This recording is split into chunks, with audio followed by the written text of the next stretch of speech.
হায় নওজোয়ান, তোমার মালিক এমন ভোলা কেমনে ভুললা? বানানেওয়ালাকে এইভাবে ভুলে গেলা? এক মায়ের 2 বছরের দুধ খাওয়াইছে যে মা, মার স্বপ্ন এই ছিল তোমারে 2টা বছর দুধ পান করাইয়া। মার বুঝি এই স্বপ্ন ছিল যে তুমি 16 বছরে সারাদিন হুদা মোবাইল টিপবার বেডি চাইবা। মা তোমার এই জন্য দুধ পান করাইছিল। মার এই নির্ঘুম রাত, মার 9 মাসের গর্ভে ধারণ, এর বিনিময়ে এই ফিরাইয়া দিলা মারে। মারে এমন বেইজ্জতি করলা কেন? বাবারে এমন বেইজ্জতি করলা কেন? 16 বছর বাপটা বিদেশ, বেচারার মাথা দিয়া ঘাম ভাইয়া ভাইয়া পড়ে এক একটা টাকার জন্য। সারা মাসের জমানো টাকা একত্র করে বাড়িতে পাঠায়। আজকে 16 বছর বিদেশ করে, 18 বছর বিদেশ করে ওই বেচারা তোমার জন্য, স্ত্রী ছেলে মেয়ের জন্য এতটা কষ্ট কোরবানি স্বীকার করে। বিনিময়ে বাপ তুমি সারাদিন শুধু নারী, ছবি, বন্ধুদের আড্ডা, আর একটা ওয়াক্ত সেজদা দিবা না। এই জন্যই তোমার বাবার 16 বছরের বিদেশ। আমার দোস্ত, আমার নওজোয়ান, একটা ছেলে হইলেও বুঝছো, একজন হইলে আমার সাহেব, একজনই বুঝো। মারে বেইজ্জতি করো না। আমরা কিতাবে পড়ছি নবীজির এক সাহাবী 16 বছর বয়সে কাফের দুশ্মনদের হাতে বন্দী হয়েছিলেন। দুশ্মনের সর্দার উনারে বলছিল, তুই শুধু একবার বলবি মুহাম্মদ আল্লাহর রাসূল না, আমি তোরে ছেড়ে দেব। ওই সাহাবী হাবিব ইবনে যায়েদ রাদিয়াল্লাহু তাআলা আনহু বলছিল, ওয়াল্লাহি আনা আশহাদু আন্না মুহাম্মাদান রাসূলুল্লাহ, আল্লাহর কসম আমি সাক্ষ্য দিচ্ছি আমার মদিনাওয়ালা মুহাম্মদ তিনি আল্লাহর রাসূল। ওই দুশ্মনের সর্দার ওনার একটা একটা অঙ্গ কাইটা ফেলছে।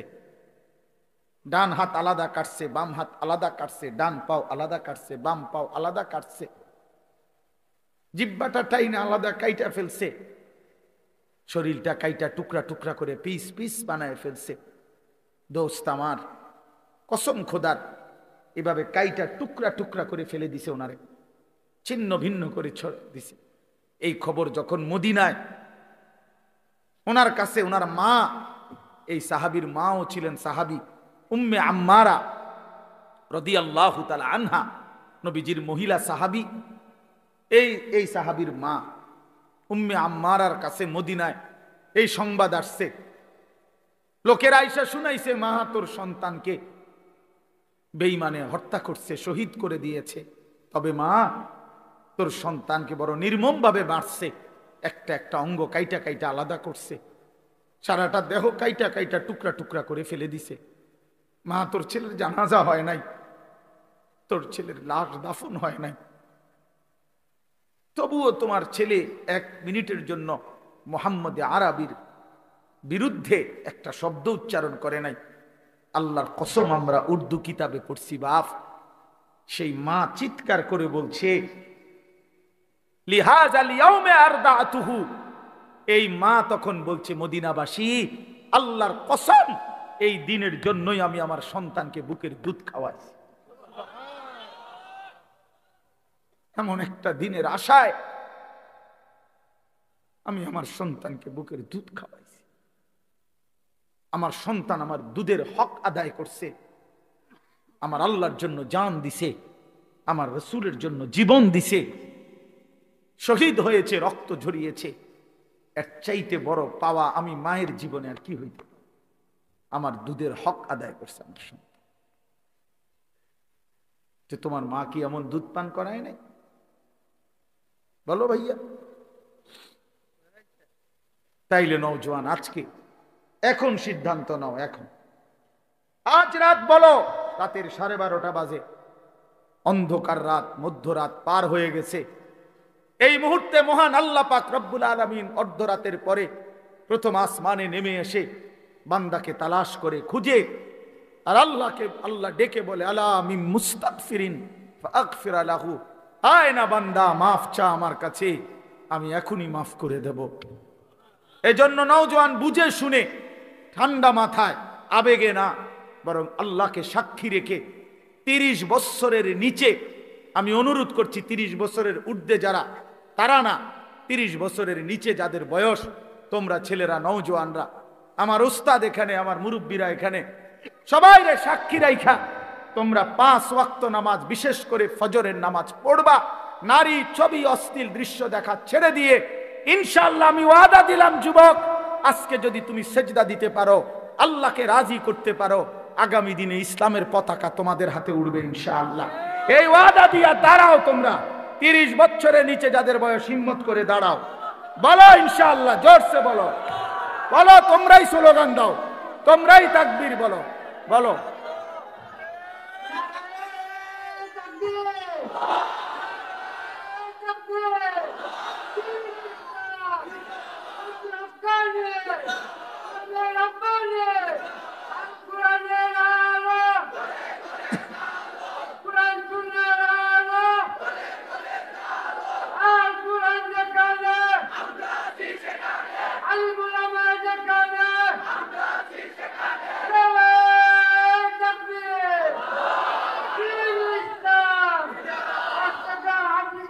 বসো। একশনি চাচা, তোমার করতে বড় জোয়ান, আমার বাংলার সিংহ শার্দুল,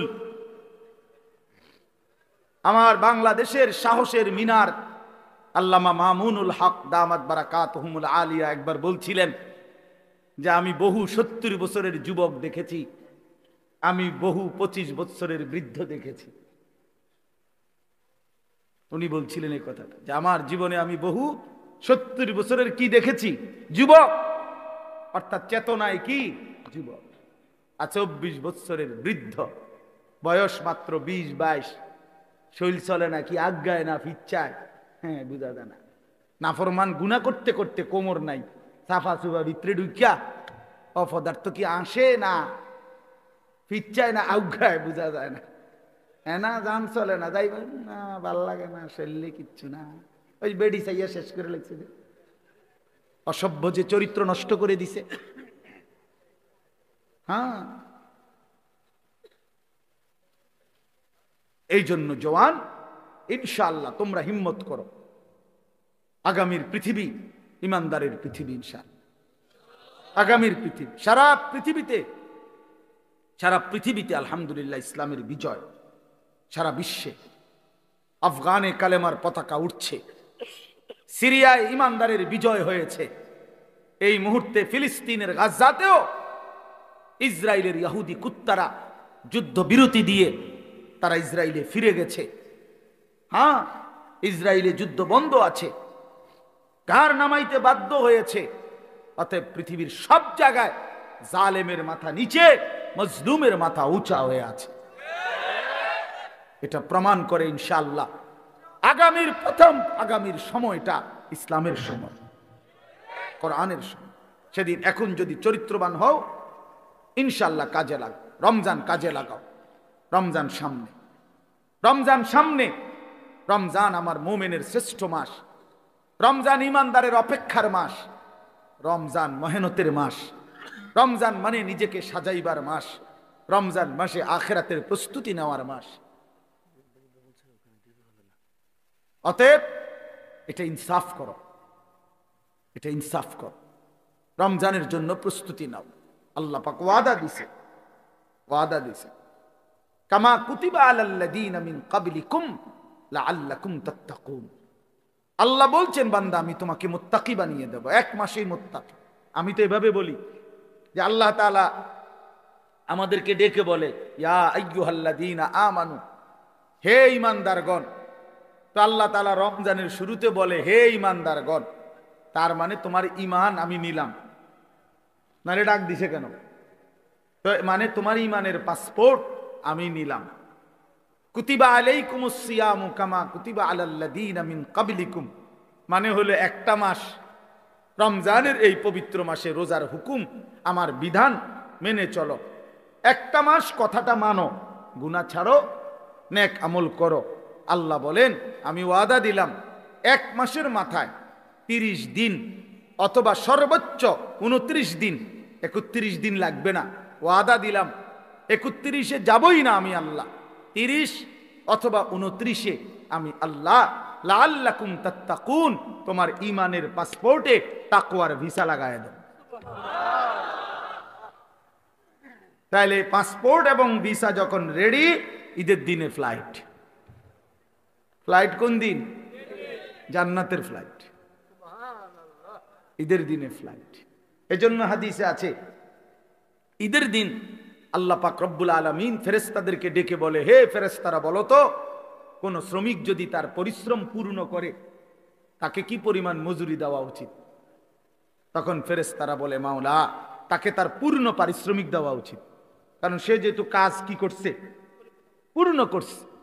আল্লাহ পাক তখন বলে, ফেরেশতারা তোমাদেরকে সাক্ষী রেখে বললাম, আমার ইজ্জতের কসম, আমার মর্যাদার কসম, আমার এই বান্দাগুলো আমার রমজানের হক আদায় করছে, আমি তাদেরকে তোমাদের উপস্থিতিতে সাক্ষ্য রেখে আমি আমার এই বান্দাদেরকে মাফ করে দিলাম।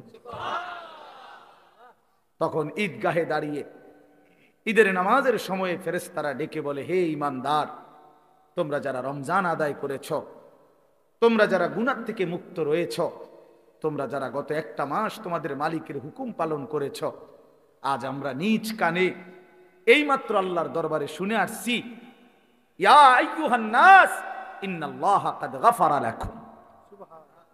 হে লোক সকল, নিশ্চয়ই আল্লাহ পাক আমরা শুনে আসছি তোমগরে মাফ করে দিয়েছে। ফারজিউ রাশিদিনা ইলা রিহালিকুম, অতএব খুশি খুশি চিত্তে তোমরা ঘরে ফিরে যাও, যাও ঘরে চলে যাও। আজরাইল আসবে, আজরাইলের হাতে ধরা দিয়ে আমার জান্নাতে চলে আসো।